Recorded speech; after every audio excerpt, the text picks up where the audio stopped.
जो कक्षा एकादश की आज हम वीडियो बनाने जा रहे हैं। इसमें आज हमारा चैप्टर चलता है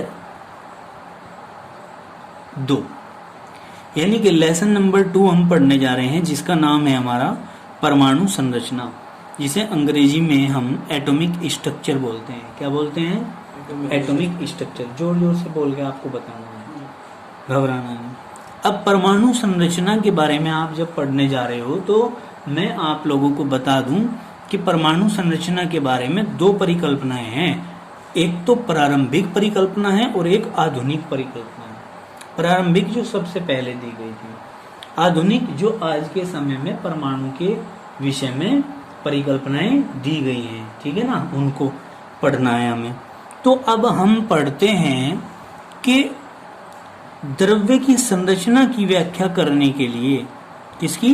द्रव्य की संरचना की व्याख्या करने के लिए आरंभिक विचार भारतीय तथा ग्रीक दार्शनिकों ने प्रस्तुत किए। यूनान के थे, ग्रीक बोलते हैं यूनान को, यूनान के दार्शनिक थे और भारत के दार्शनिक थे। उन्होंने अपने अपने विचार प्रस्तुत किए, जिनका विवरण संक्षिप्त रूप में निम्न प्रकार से किया गया।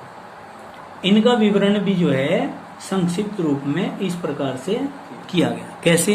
नंबर 1, महर्षि कणाद ने बताया कि समस्त द्रव्य अति सूक्ष्म कणों से मिलकर बना है।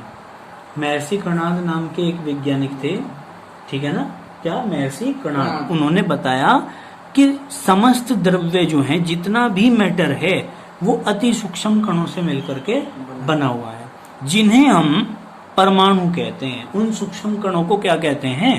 परमाणु। समझ में आ गई बात? अब देखिए आगे चलते हैं। नई परिकल्पना एक और बताई अरस्तु ने और प्लेटो ने। अरस्तु और प्लेटो चूंकि उस समय के महान दार्शनिक थे, ठीक है ना। सुकरात था, सुकरात के शिष्य थे अरस्तु, प्लेटो, ये शिष्य थे ना उनके। उन्होंने बताया कि द्रव्य को अनंत तक विभाजित किया जा सकता है।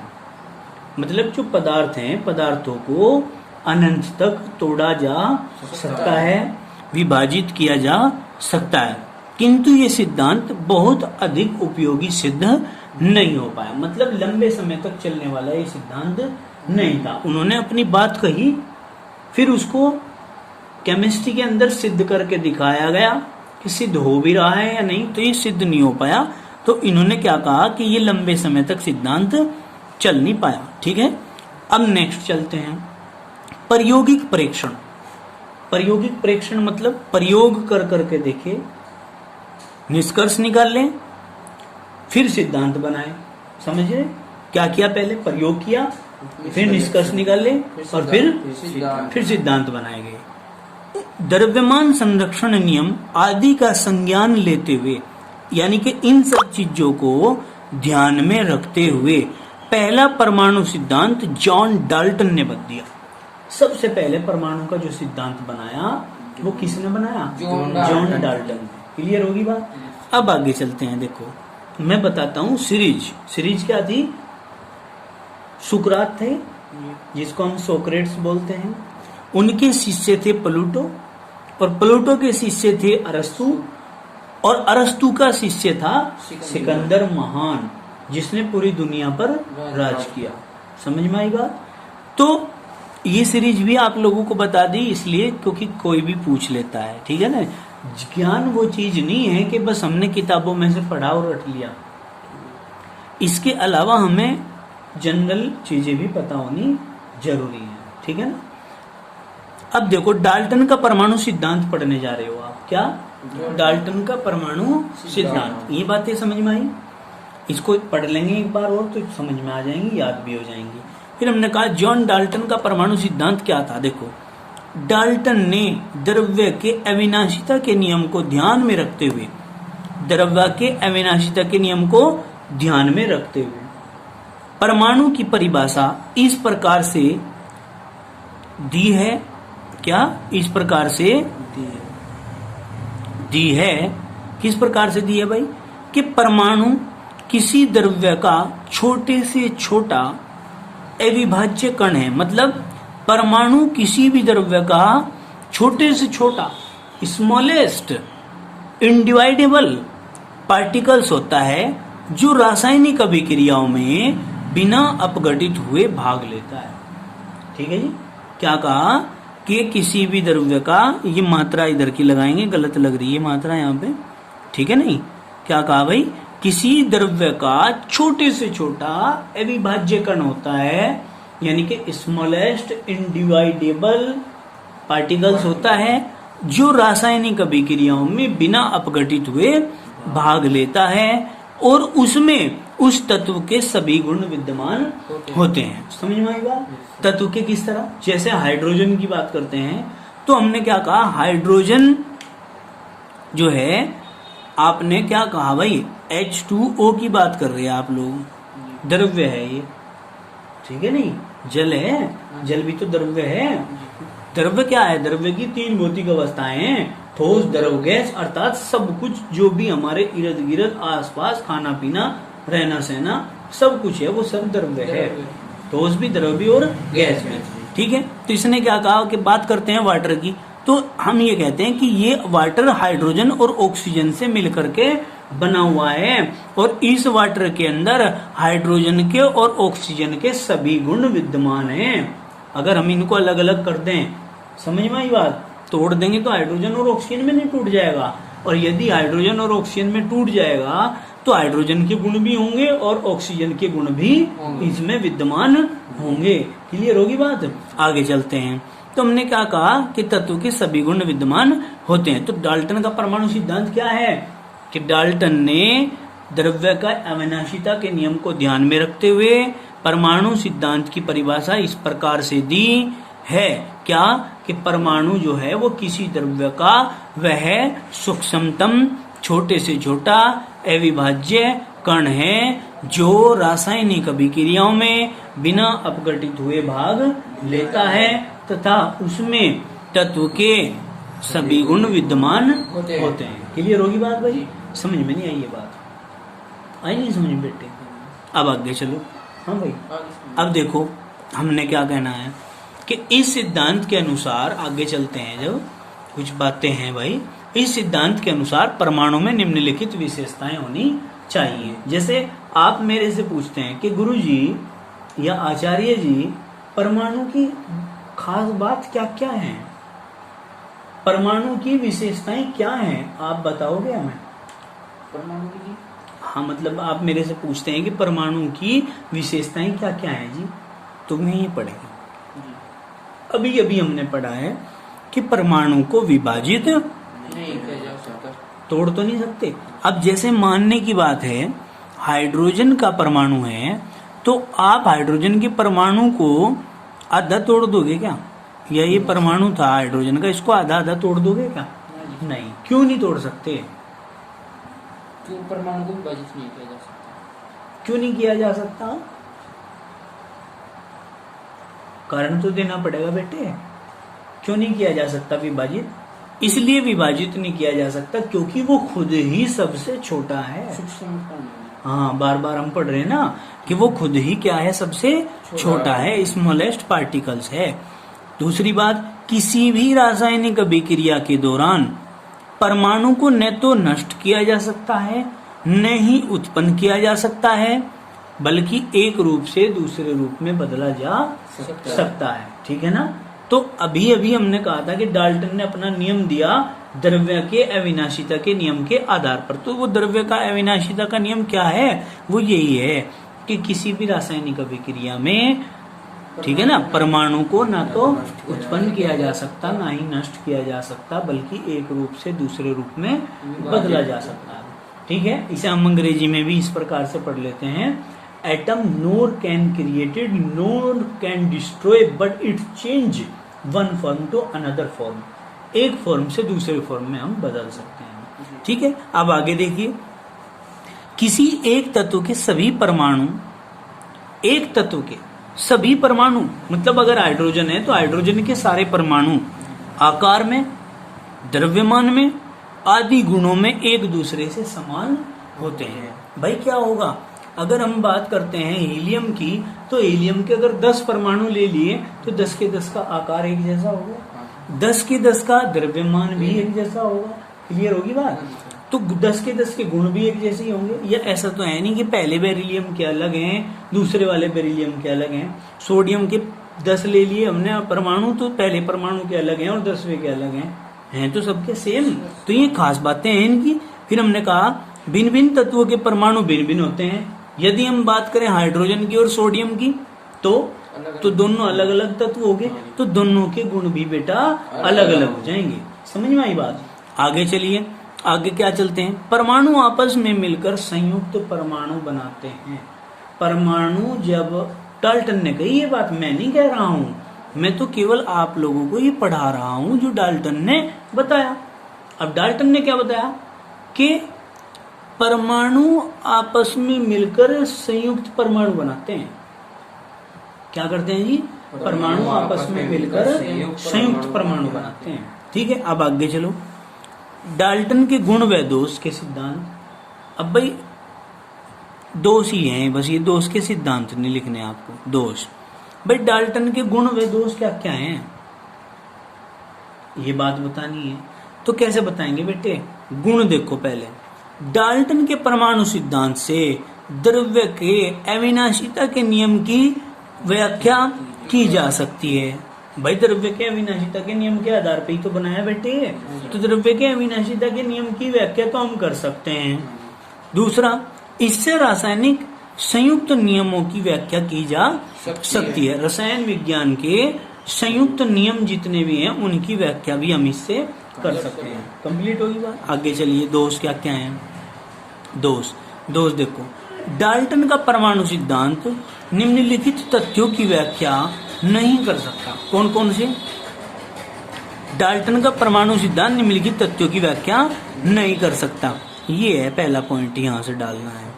ठीक है, कौन से पॉइंट है, कौन से तथ्य हैं जिनकी व्याख्या नहीं कर सकता, जो इसके दोष के बन के खड़े हो गए। एक ही तत्व के परमाणुओं का द्रव्यमान अलग अलग क्यों होता है? कॉपी दीजिए। एक तत्व के परमाणु हैं, उनका द्रव्यमान अलग अलग क्यों है? इस चीज की जब बात पूछी गई डाल्टन से, तो डाल्टन इसके विषय में बता नहीं पाए। जैसे ये है आपका 6 कार्बन 12 और ये है 6 कार्बन 14। तो इसने ये कहा कि जब तत्व एक ही है, कार्बन है, दोनों के परमाणु क्रमांक सेम है, तो परमाणु भार सेम क्यों नहीं है, ये अलग अलग क्यों है? तो डाल्टन उस समय जिस समय ये नियम बनाया था इस बात को बता नहीं पाए, इसलिए ये क्या हो गया उनका दोष हो गया। समझ में नहीं आई ये बात। अब इसी प्रकार का एक एग्जाम्पल आता है 18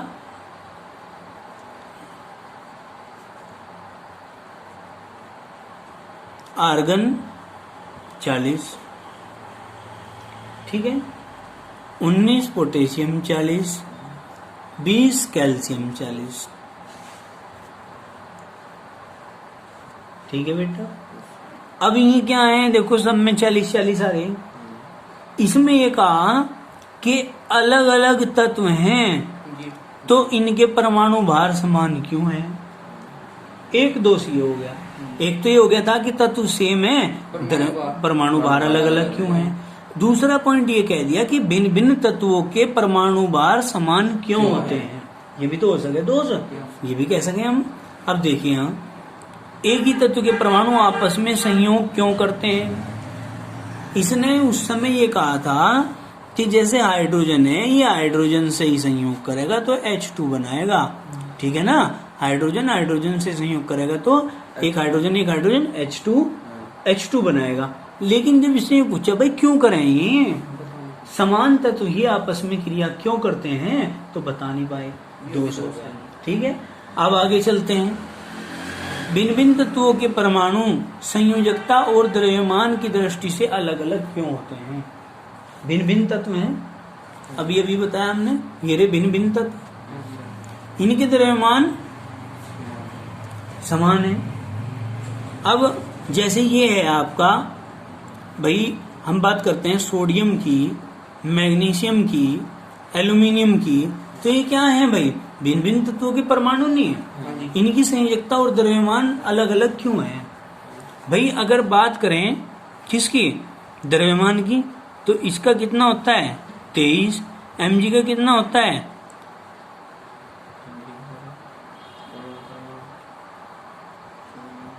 बेटे 24 से ऊपर होता है।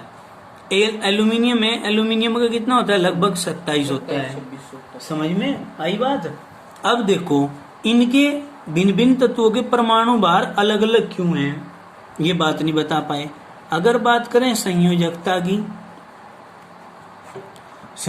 की तो इसका 2 8 1, तो इसकी संयोजकता 1 हो गई, इसका 2 8 2, इसकी 2 हो गई, और इसका 2 8 3, तो इसकी संयोजकता 3 हो गई। मतलब बाह्यतम कोश में उपस्थित उन परमाणुओं की संख्या जो बंध बनाने में भाग लेते हैं। भाई ये 1 2 3, इसमें 1 ले रहा है, इसमें 2, इसमें 3, तो यही बंध बनाने में भाग ले रहे हैं, तो यही क्या है इनकी संयोजकता। तो ये क्वेश्चन ये कह रहा है डाल्टन, ये जो दोष है डाल्टन का, ये वाला 4 ये नंबर है, इसको 2 बना लो, इसको 3 बना लो। समझ में आ गई बात? ये जो दोष है डाल्टन का, ये कह रहा है कि भाई भिन्न भिन्न तत्वों के परमाणु संयोजकता और द्रव्यमान की दृष्टि से अलग अलग क्यों होते हैं। तो आप कह रहे हैं कि ये भिन्न भिन्न तत्व हैं, इनकी संयोजकता और द्रव्यमान अलग अलग क्यों हैं। समझ गए? ये पॉइंट भी आप इसमें लिख लेना, कॉपी में कर लेना अपनी, इस बात को भी समझ के, ठीक है। इसके बाद लिख लेना इस बात को, जिससे कि तुम्हारी समझ में आ जाए। क्लियर होगी ये बात? अब हम आगे चलते हैं अपने टॉपिक को लेकर के। कैथोड किरणें तथा इलेक्ट्रॉन की खोज, जो कि एक इम्पोर्टेंट टॉपिक है तुम्हारा। क्या बेटे? कैथोड किरणें तथा इलेक्ट्रॉन की खोज। अब देखो इसको पढ़ना है।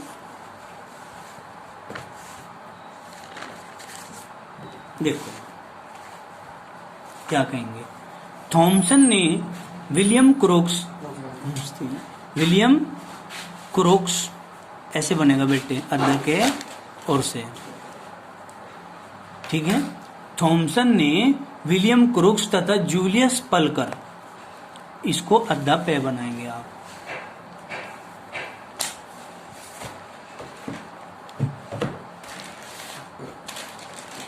पे अदल है। थॉमसन ने विलियम क्रोक्स तथा जूलियस पलकर के साथ मिलकर एक प्रयोग किया, ठीक है, जिसमें इन्होंने एक कांच की विसर्जन नली ली। क्या लिया? कांच की विसर्जन नली का प्रयोग किया, जिसमें इन्होंने कांच की एक विसर्जन नली ली। जूलियस पलकर ने और किसने? थॉमसन ने। थॉमसन, विलियम क्रोक्स और जूलियस पलकर ने साथ में मिलकर एक प्रयोग किया, जिसमें इन्होंने सारों ने मिलकर एक कांच की विसर्जन नली ली, ठीक है। अब वो विसर्जन नली है, ये देखिए, ये विसर्जन नली है, इसमें 2 इलेक्ट्रोड लगा दिए, 1 माइनस 1 प्लस, ठीक है। इसमें यहाँ बैटरी लगा दी, 10,000 से 30,000 वोल्टेज भेजेंगे इसमें, ठीक है बेटा। और जब करंट भेजेंगे, हाई वोल्टेज होता है ये, हाई वोल्टेज का करंट भेजते हैं, तो इस माइनस प्लेट से कुछ अदृश्य किरणें निकलती हैं। क्या? हाँ, कुछ अदृश्य किरणें निकलती हैं, जो ये कैथोड प्लेट है, कैथोड के सामने वाली दीवार पर, एनोड के पीछे वाले क्षेत्र में, इस पे यहाँ समझिए, इस पीछे वाले क्षेत्र में हरे रंग की प्रतिदीप्ति उत्पन्न करती है, ठीक है। जब इन किरणों का अध्ययन किया गया तो पाया गया कि ये किरणें अति सूक्ष्म कणों से मिलकर बनी हुई है, जिनका नाम है क्या? इलेक्ट्रॉन, ठीक है।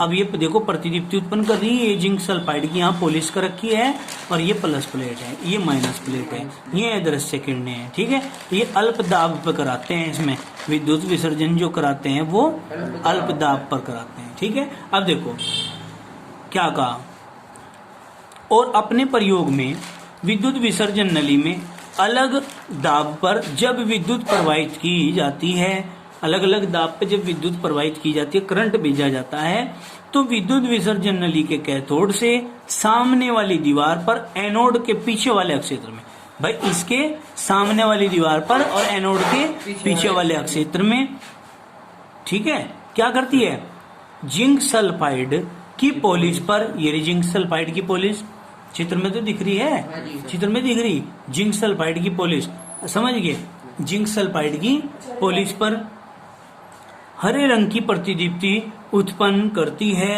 ठीक है बेटा, प्रयोगों द्वारा ये सिद्ध हो गया या किया गया सिद्ध कि ये किरणें एक प्रकार के अदृश्य कणों से मिलकर बनी हुई हैं, एक प्रकार के अदृश्य कणों से मिलकर बनी होती हैं।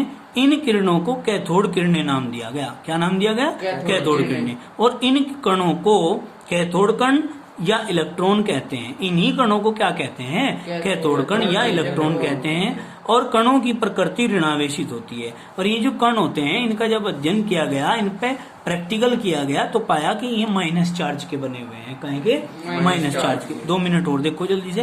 कैथोड किरणों के गुण टॉपिक हमारा पूरा हो जाएगा। ठीक है, थोड़ा तेजी से पढ़ेंगे इसे, नहीं तो टाइम पूरा होने वाला। देखिए कैथोड किरणों के गुण क्या क्या है। कैथोड किरणें साधारण प्रकाश की भांति सीधी रेखा में गति करती हैं, सीधी रेखा में चलती हैं। नंबर 1 बात। नंबर 2, कैथोड किरणों का निर्माण अति सूक्ष्म कणों से होता है। ये बात समझ में आई, छोटे छोटे से कणों से होता है। ये किरणें या कण अपने मार्ग में रखे हुए हल्के फिरकी जैसे अक्षेपणी पहिए को घुमा देती है। ठीक है, हल्के पहिए को क्या कर देती हैं, घुमा देती है, जिससे हमें पता चलता है कि इनमें द्रव्यमान होता है। तीसरा पॉइंट क्या है, कैथोड किरणों में संहति तथा गतिज ऊर्जा होती है। इस बात से हमें पता चल रहा, गतिज ऊर्जा है तभी तो वो फिरकी घूम जाएगी, द्रव्यमान है तभी तो उसके पार्टिकल्स घुमा देंगे उसे। ठीक है नहीं। अब देखो कैथोड किरणों के कण ऋणावेशित होते हैं, ये भी पता चल गया। माइनस चार्ज होती इलेक्ट्रॉन पे, इलेक्ट्रॉन माइनस वाले हों तो कैथोड किरणें इलेक्ट्रॉन की बनी हुई हो तो कह दिया ऋणावेशित होती हैं। ये किरणें धातु की पतली पन्नी को भेदकर आर पार निकल जाती हैं। क्या करती हैं, ये पतली पन्नी को भेदेंगी और आर पार निकल जाएंगी।